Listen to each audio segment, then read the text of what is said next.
Hey guys, welcome to my channel.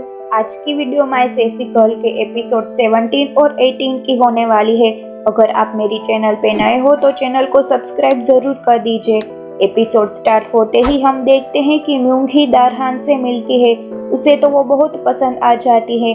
वो चीन का था तो उसे कोरियन नहीं आती थी और यहाँ किसी को चीन की लैंग्वेज नहीं आती थी। ये वो अब्रॉड गया था तो उसे चीन की लैंग्वेज आती थी, इसीलिए ही तो उसे ट्रांसलेटर बनाया गया था। दारहान उससे मिलकर भी खुश हो जाता है। म्यूंगी को ये अच्छा नहीं लगा था कि गेओन वो ट्रांसलेटर बना है। फिर सब किंग के पास जाते हैं। किंग और दारहान बातें करते हैं। दोनों क्या बोल रहे हैं ये गेओन वो एक दूसरे को अपनी अपनी लैंग्वेज में कहता है। जब उसे पता चला था कि उसे ट्रांसलेटर बनाया गया है तो वो किंग के पास गया था और उसे अपना ऑर्डर वापस लेने को कहता है। ये सुनकर किंग कहते हैं, तुम ही एक हो जिस पे मैं ट्रस्ट कर सकता हूँ। वो गेओनवो का हाथ पकड़ लेते हैं और कहते हैं, प्लीज तुम्हें म्यूंगी का ध्यान रखना होगा। ये मेरा ऑर्डर नहीं है, एक बेटी के पापा की रिक्वेस्ट है। इसी वजह से उसने ट्रांसलेटर की जॉब ले ली थी। म्यूंगी दारहान के सामने एकदम अच्छे से पेश आई थी, कोई ऐसी वैसी हरकत नहीं की थी। ये जानकर तो क्वीन की हंसी ही नहीं रुक रही थी कि प्रिंसेस ऐसे बदल कैसे गई। गीजून के सब ऑफिसर्स भी इसी बात पे जोर जोर से हंस रहे थे कि उनवो के पापा वहीं से गुजर रहे थे।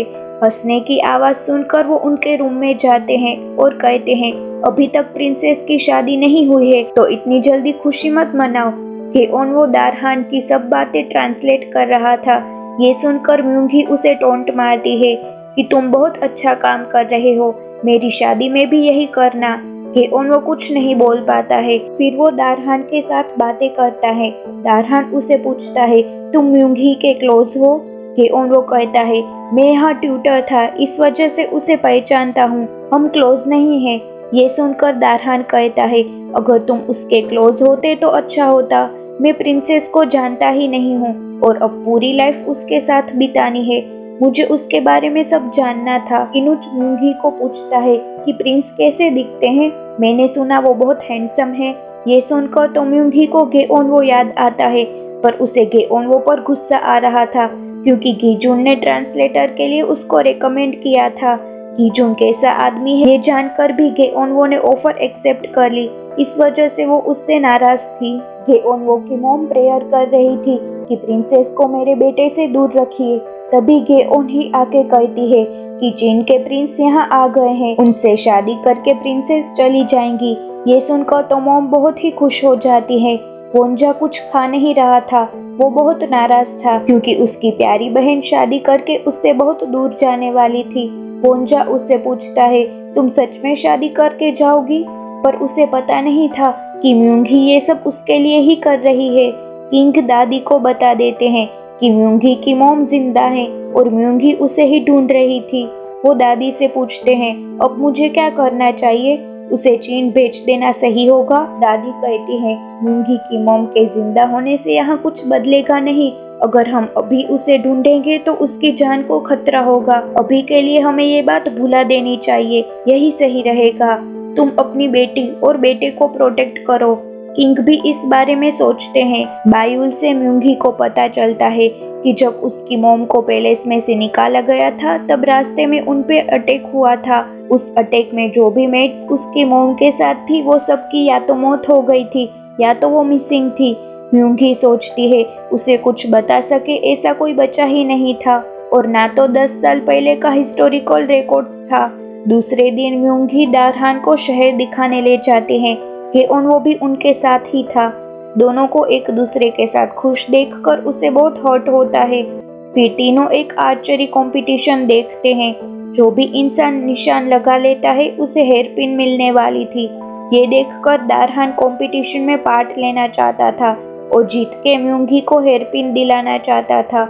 वो गेओनवो को भी पार्ट लेने को कहता है। पहले तो गेओनवो मना करता है पर फिर म्यूंगी के फोर्स करने पर वो भी कंपटीशन में पार्ट लेता है। पहले 2 तीर तो दोनों के फेल जाते हैं पर दोनों का आखिरी तीसरा तीर निशाने पे लगता है। गिफ्ट में मिली हेयरपिन दारहान अपने हाथों से म्यूंगी के बालों में लगाता है। गेओनवो से ये देखा नहीं जाता है, उसे भी हेयरपिन मिली थी। पर वो म्यूंगी को दे नहीं सकता था। गीजुन योहावान के लेटर वाली बात क्वीन से कहते हैं। ये सुनकर तो क्वीन उन पे चिल्लाती है कि मैंने कहा था, उसने म्यूंगी से कुछ कहा होगा। गीजुन गुस्सा होके कहते हैं, तुम मुझ पे कब से चिल्लाने लगी? ये मत भूलो कि मैंने ही तुम्हें क्वीन बनाया है। फिर वो उसे म्यूंगी के रूम में जाकर योहावान का लेटर ढूंढने को कहते हैं। बायुल और इनुज को म्यूंगी के रूम में से बाहर निकलते देखकर क्वीन अपनी मेड्स के साथ उसके रूम में जाती है और सब मेड्स योहावान का लेटर ढूंढने लगती है। कोर्ट लेडी को वो लेटर मिल जाता है। मार्केट में चप्पल की शॉप के पास म्यूंगी रुक जाती है। चप्पल देख के उसे फेस्टिवल में गेओनवो के साथ बिताए पल याद आते हैं और वो हंसती है। ये देखकर दारहान को लगता है म्यूंगी को चप्पल लेना पसंद है। वो उसके लिए खरीदना भी चाहता था, पर म्यूंगी मना कर देती है और फिर तीनों डिनर करने जाते हैं। म्यूंगी अपनी फेवरेट डिश नहीं खा रही थी, इसीलिए गेओनवो उसे कहता है, आप कुछ खा क्यों नहीं रही हैं? म्यूंगी उसे बहुत रूडली कहती है, तुम अपना काम करो। उसने बहुत पी ली थी। ड्रंक होकर वो गेओनवो पे गुस्सा करती है। फिर दारहान उसे उठाकर ले जाता है। गेओनवो उसे कहता है, प्रिंसेस को मैं संभाल लूंगा, पर दारहान कहता है, ये मेरी वाइफ बनने वाली है, मैं नहीं चाहता कि कोई और उसे टच करे। ये सुनकर गेओनवो को दिल में बहुत दर्द होता है। म्यूंगी को पता चलता है कि उसने रखा फेक लेटर गुम हो गया है। असल में उसके रूम में से क्वीन को जो लेटर मिला था वो तो म्यूंगी ने ही लिखा था, क्योंकि उसे पता था कि गीजुन वो लेटर लेके ही रहेंगे। क्वीन वो लेटर गीजुन को देती है। उसमें म्यूंगी ने योहावान के नाम से लिखा था कि मैं आपकी मॉम को लेने गया था, पर तब तक उनकी मौत हो चुकी थी। म्यूंगी की मॉम मर गई है। ये जानकर क्वीन बहुत खुश हो जाती है। यहाँ गेओनवो म्यूंगी और दारहान के बारे में सोचकर दुखी हो रहा था। उसे रियलाइज हो ही गया था कि वो म्यूंगी से प्यार करता है। सोते हुए उसे फिर से डरावना सपना आता है। उसे समझ नहीं आ रहा था कि उसे ऐसे सपने क्यों आ रहे हैं। दूसरे दिन दारहान ने म्यूंगी के लिए बहुत सारी चप्पलें भिजवाई थी। वो उसे पसंद करने लगा था और उसे इम्प्रेस करना चाहता था। दायंग अपने पापा से कहती है, मैं किसी को पसंद करती हूँ और उससे ही शादी करना चाहती हूँ।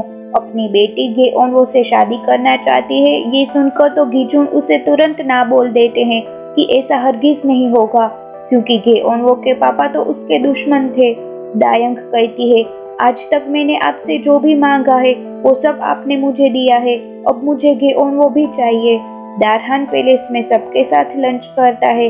वोंजा को दारहान बिल्कुल पसंद नहीं था, क्योंकि उसकी वजह से उसे अपनी बहन से दूर होना पड़ रहा था। वो उसे बहुत रूडली बातें करता है। किंग और म्यूंगी वोंजा को डांटते भी है। फिर सबको पता चलता है कि वोंजा गुम हो गया है, अपने रूम में नहीं है। सब उसे ढूंढने लगते हैं। गेओनवो उसे ढूंढ लेता है। वो एक जगह पे छुप के रो रहा था। वो अपनी बहन से दूर नहीं होना चाहता था, पर गेओनवो उसे संभाल लेता है और उसे म्यूंगी के पास ले जाता है। दोनों भाई बहन गले मिलकर रोते हैं। म्यूंगी गेओनवो से थैंक यू बोलती है, पर गेओनवो कुछ नहीं बोल पाता है। वोंजा की इस हरकत से दादी और किंग परेशान हो चुके थे कि अगर वो ऐसा ही करता रहेगा तो म्यूंगी की शादी कैसे होगी। गीजुन से मिलने उसका आदमी आता है। गीजुन उससे प्रिंसेस पे नजर रखने को और गेओनवो के बारे में सब कुछ पता करने को कहते हैं। वो आदमी वहां से जाने लगता है। कांगजोन ने उसे देख लिया था। दायंग गेओनवो के घर जाती है और बहुत सारी गिफ्ट देकर उसकी मॉम को इम्प्रेस करने की कोशिश करती है। गेओनवो घर आके दायंग को देखता है। फिर दोनों रेस्टोरेंट में जाते हैं। दायंग उसे पूछती है, क्या मैं तुम्हें अनकंफर्टेबल फील कराती हूँ? तुम ये सब प्रिंसेस की वजह से कर रहे हो ना? गेओनवो कुछ नहीं बोलता है। दायंग कहती है, प्रिंसेस शादी करके चीन जाएंगी ही, क्योंकि वोंजा क्राउन प्रिंस बनेगा या नहीं ये फैसला उनके मैरिज पे डिपेंड है। और प्रिंसेस अपने भाई से बहुत प्यार करती है, तो वो शादी करने से मना नहीं करेंगी। ये सब सुनकर तो गेओनवो दायंग को कुछ कहे बिना ही पैलेस में पहुंच जाता है। वो म्यूंगी के पास जाना चाहता था, पर रास्ते में उसे दारहान मिल जाता है। वो भी म्यूंगी के पास ही जा रहा था। फिर दोनों साथ में जाते हैं। दारहान गेओनवो से कहता है, यहाँ आकर मुझे मेरी सोलमेट और तुम्हारे जैसा अच्छा दोस्त मिल गया। अच्छा हुआ मैंने इनविटेशन एक्सेप्ट कर लिया था। उसे यहाँ आने का इनविटेशन मिला है ये जानकर गेओनवो चौंक जाता है और कुछ सोचने लगता है। दारहान गेओनवो और म्यूंगी के साथ एक तालाब के पास जाता है। तालाब में लैंप बहाकर विश मांगी जाती थी। दारहान ही यहाँ विश मांगने आना चाहता था। वो म्यूंगी से उसकी विश पूछता है, पर म्यूंगी कहती है ये एक सीक्रेट है। तो दारहान कहता है मैं अपनी विश आपको बताना चाहता हूँ। मेरी विश ये है कि मैं अपनी पूरी लाइफ आपके साथ बिताना चाहता हूँ। ये बात वो गेओनवो को ट्रांसलेट करने को कहता है, पर गेओनवो के मुंह में से तो एक वर्ड भी नहीं निकल रहा था। वो कुछ बोल ही नहीं रहा था।